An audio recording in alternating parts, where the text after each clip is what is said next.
থাকতে মনে চায়, পেটের ক্ষুধা যন্ত্রণার কথাও মনে থাকে না। আমার দয়াল নবীজি এত সুন্দর মানুষ ছিল। হযরত ইউসুফ আলাইহিস সালামকে আল্লাহ তাআলা যত সৌন্দর্য দিয়েছেন, আম্মা জান আয়েশা সিদ্দিকা রাদিয়াল্লাহু তাআলা আনহা বলেন, ইউসুফ নবীকে দেখে মিশরের রমণীরা সৌন্দর্যে মুগ্ধ হয়ে সৌন্দর্যের দিকে তাকাইয়া লেবুকে কাটতে গিয়ে আঙ্গুল কেটে ফেলেছে। তারা যদি আমার দয়াল নবীর সৌন্দর্য দেখত, কলিজা কেটে ফেলতো, টের পাইত না। আল্লাহর হাবিব এত সুন্দর নবী, যার চেহারা মুবারকের দিকে তাকাইয়া কাফের মুশরিকরাও নিস্তব্ধ হয়ে তাকায় থাকতেন আর বলতেন, এই লোকটা কে গো, তিনি এত সুন্দর কেন গো?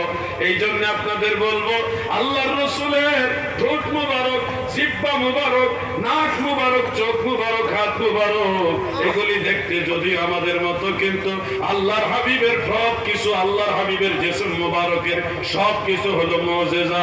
নবীজির আঙ্গুল মুবারক দ্বারা ইশারা করলে আসমানের চন্দ্র টুকরা হয়ে যায়। আমার নবীজির আঙ্গুল মুবারক আবু জাহাল নবীজির কাছে এসে বললেন, হে ভাতিজা, প্রতিবেশী হিসেবে ভাইস্তা, বললেন আমার হাতের ভিতরে কি আছে বলতে পারবে? নবীজি বললেন, আমি আপনার হাতের ভিতরে কি আছে যদি বলে দেই তাহলে কি হবে? আবু জাহাল বলল যে, তাহলে আমি তোমার নবুয়ত স্বীকৃতি দিব, তোমাকে নবী হিসেবে মানব।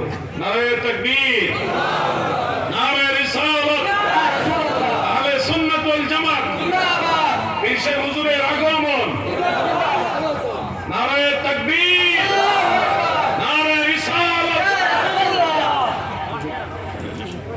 একটা চেয়ার দেন।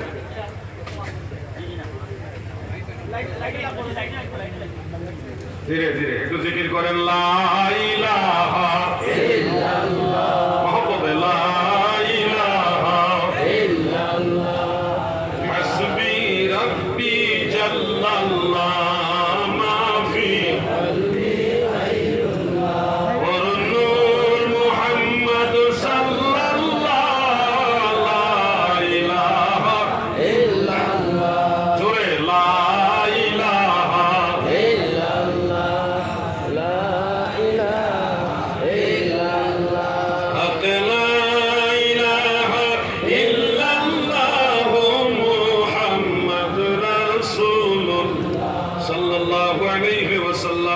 আবু জাহালের হাতের ভিতরে কিছু খেজুরের বীজ হাতের মধ্যে নিয়ে এসে বলতেছে, বলো তো আমার হাতের ভিতরে কি? আল্লাহ রাসূল বলে, যদি বলি তাহলে কি হবে? যে তুমি বলতে পারলে আমি তোমাকে নবী হিসেবে মানব। আল্লাহর রাসূল সাল্লাল্লাহু আলাইহি সাল্লাম বললেন, হে আবু জাহাল, আমি বলবো যে হাতের ভিতরে কি আছে, নাকি আপনার হাতের ভিতরে যা আছে সেগুলি বলে দিবে আমি আল্লাহর রাসূল? কোনটা আপনি চান? আবু জাহাল ধরে নিল খেজুরের বিচি, আর খেজুর তো কখনই কথা বলবে না, এটা তো অসম্ভব। তখন তিনি বলে, ঠিক আছে, আমার হাতের ভিতরে যেগুলো আছে এগুলো যদি বলে তুমি আল্লাহর নবী তাহলে মানবো।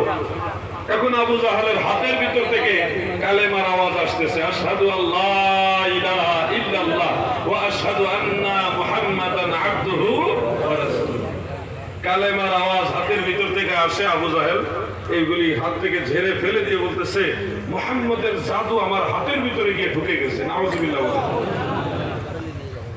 আল্লাহর হাবিব রাহমাতুল লিল আলামিন বললেন, আপনি তো স্বীকৃতি দিয়েছেন যে ঈমান আনবেন, এখন কেন জাদু বলছেন? আবু জাহেল তখন শর্ত দিল, আকাশের চন্দ্র যদি দুই টুকরা করে দিতে পারো তাহলে বিশ্বাস করব তুমি আল্লাহর নবী। সেই জাবালে আবু কুবাইস পর্বতের মধ্যে সাফা পাহাড়ের পাশে জাবালে আবু কুবাইস, সেই পাহাড়ের উপরে আমার দয়াল নবীজি উঠলেন, আকাশের দিকে চন্দ্রকে ইঙ্গিত করে বললেন, চন্দ্র রে, আল্লাহর হুকুমে দুই টুকরা হয়ে যাও। আল্লাহ রাসূলের আঙ্গুল মুবারকের ইশারায় আকাশের চন্দ্র যখন দুই টুকরা হয়ে গেল, আবু জাহাল তখন বলল, মুহাম্মদের জাদুর কত পাহাড়, কত পাওয়ার, যে আকাশের চাঁদের মধ্যে গিয়ে জাদু লেগে গেছে। নাউযুবিল্লাহ বলেন। কথাটা বলার উদ্দেশ্য হলো, আমার নবীজির আঙ্গুল মুবারকের মর্যাদা কত বড়, যে নবীজির আঙ্গুল মুবারকের ইশারায় আসমানে চন্দ্র টুকরা হয়। পৃথিবীর এই গোটা দুনিয়াতে কে আছে আল্লাহ রাসূল সাল্লাল্লাহু আলাইহি ওয়াসাল্লামের আঙ্গুল মুবারকের মতো আরেকটা আঙ্গুল এনে দেখাতে পারবে? আমার নবীজি বলেন, আমি দালাইলুন নবুওয়াত বাইহাকির মধ্যে দেখেছি, হাদিসটা উল্লেখ ইমাম বাইহাকি হযরত আয়েশা রাদিয়াল্লাহু তাআলা আনহা থেকে উল্লেখ করেছেন। আম্মা জান আয়েশা বলেন, আমার নবীজি এমন এক নবী ছিলেন যিনি দিনের বেলায় দিনের আলোতে যেমন দেখতেন, রাতের গভীর অন্ধকারে আরো ভালো দেখতেন। সুবহানাল্লাহ। এমন একজন ব্যক্তি আমাকে দেখাও যে আল্লাহ রাসূল সাল্লাল্লাহু আলাইহি সাল্লাম যেরকম দিনের আলোতে দেখতেন, রাতের অন্ধকারে সেরকম দেখতেন। এরকম মানুষ পাওয়া যাবে? এটা আল্লাহ রাসূলের মুজিজা। আমার নবীজি তাকাইলে সামনে যেমন দেখতেন, পিছনে তেমনই দেখতেন, ডানেও তেমন দেখতেন, বামেও তেমন দেখতেন। আমরা যারা দেখি, সামনে দেখি, তাও যতটুকু যাকে ইন্ডিকেট করি তাকেই দেখি, সামনে সবকিছু আমরা ভালোভাবে দেখি না। কিন্তু আল্লাহ রাসূল বলে, সামনে যেমন দেখি পিছনে তেমনই দেখি, ডানে বামে সবকিছু আল্লাহ তাআলা নবীজির সামনে জাহির করে দিয়েছে, প্রকাশ করে দিয়েছে। সুবহানাল্লাহ বলেন। আমার দাদু ভাইরা গো, এই জন্য আমার নবীজি নবীদের মধ্যেও শ্রেষ্ঠ, মানুষের মধ্যেও অতুলনীয়, বেমিসাল, বেনজির বাশার। যদি আপনারা বলেন আল্লাহর নবী মানুষ, আমাদের মতোই মানুষ, কিছু ভাইরা আছে আমাদের মাঝে, মুসলমানদের মাঝে কিছু বিপদগামী লোক আছে যারা আল্লাহ রাসূলকে আমাদের মতো সাধারণ মানুষ মনে করেন। আমি সেই ভাইদেরকে বলছি, ভাই কোরআন পড়ো, কিন্তু কোরআন তুমি তোমার মতো বুঝলে হবে না। আল্লাহ রাসূল এবং সাহাবায়ে কেরাম যেভাবে কোরআন বুঝেছে আপনাকে ওইভাবে বুঝতে হবে, নিজের মতো করে কোরআন বুঝলে হবে না।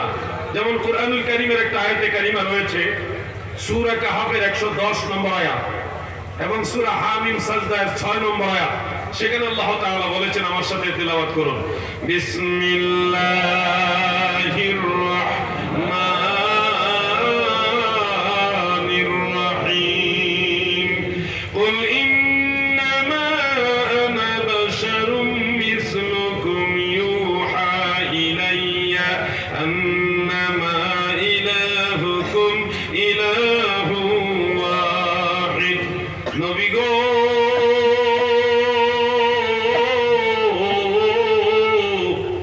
আপনি বলুন, আমি তোমাদের মতোই মানুষ, আমার কাছে ওহী প্রত্যাদেশ হয়, তোমাদের প্রভু একক আল্লাহ তাআলা। এই আয়াতের উপরে নির্ভর করে কিছু ভাইরা আছে যারা বিপদগামী এবং জ্ঞান পাপী, তারা মনে করেন কোরআনের মধ্যে আছে নবীজি আমাদের মতোই মানুষ।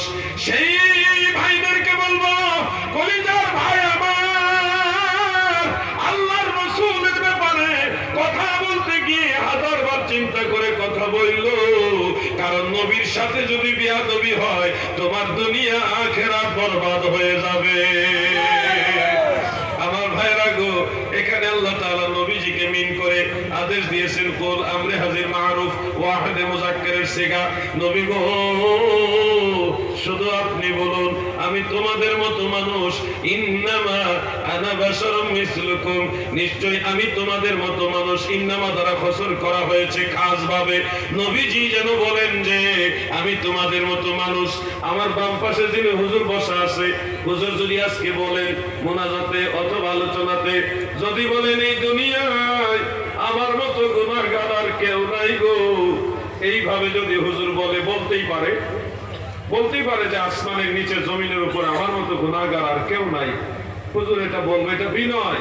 কিন্তু এই কথাকে মিন করে আপনারাও যদি সবাই বলেন পৃথিবীতে সবচেয়ে বড় গুনাহগার, সবচেয়ে বড় খারাপ মানুষ হলো পীর হুজুর, তাহলে কি হবে? এটা হুজুর বললে হুজুরের জবানে মানা, এটা বিনয়, এটা তাওয়াদু, নম্রতা। যে কোনো বড় আলেম বললে ওনার জবানে এটা মানাবে, কিন্তু সবাই যদি বলা বলি করে তখন এটা মানাবে না। যার কথা তার মুখে মানায়। হযরত আদম দোয়া করেছেন, রব্বানা যালামনা আনফুসানা ওয়া ইল্লাম তাগফির লানা ওয়া তারহামনা লানাকুনান্না মিনাল খাসিরিন। হযরত আদম নবী দোয়া করেছে, রব্বানা যালামনা, ওগো আমার রব, আমরা জুলুম করেছি। তো জুলুম যিনি করে তাকে কি বলা হয়? জালিম বলা হয়। এখন আদম নবী তিনি বললেন রব্বানা যালামনা, এটা আদম আলাইহিস সালামের জবানে শোভা পেয়েছে। আপনারাও যদি এখন বলেন হযরত আদম আলাইহিস সালাম জালিম ছিল, তাহলে কিন্তু ঈমানই থাকবে না। তাহলে কথাটা উনি বলেছেন সত্য, উনার মুখে কথাটা মানায়, আদম নবীর মুখে এটা মানায়। আপনিও যদি নিজের পক্ষ থেকে আল্লাহর উদ্দেশ্যে এটা বলেন, তাহলে আপনার মুখে মানাবে। কিন্তু আপনি যদি আদম নবীকে জালিম বলেন, তাহলে আপনার ঈমানও যাবে, আমলও বরবাদ হয়ে যাবে। এটা হযরত আদম আলাইহিস সালামের জবানে শোভা পেয়েছে।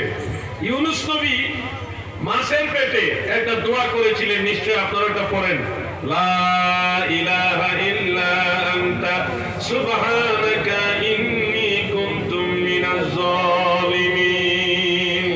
শেষের যে কথাটা, ইন্নী কুনতু মিনাজ জালিমিন, আল্লাহ নিশ্চয় আমি জালিমদের অন্তর্ভুক্ত হয়ে গেছি। ইউনূস নবী নিজেকেই ওই জালিমদের অন্তর্ভুক্ত হয়ে গেছেন মর্মে দোয়া করলেন। এখন এই আয়াতে কারিমাকে দলিল হিসেবে উল্লেখ করে আপনারাও যদি বলেন আল্লাহর নবী ইউনূস আলাইহিস সালাম জালিম ছিলেন, বলেন তো এটা কি বলা ঠিক হবে কিনা? কোনোদিনও ঠিক হবে না। বরং আমরা যদি আল্লাহর নবী কোন একজন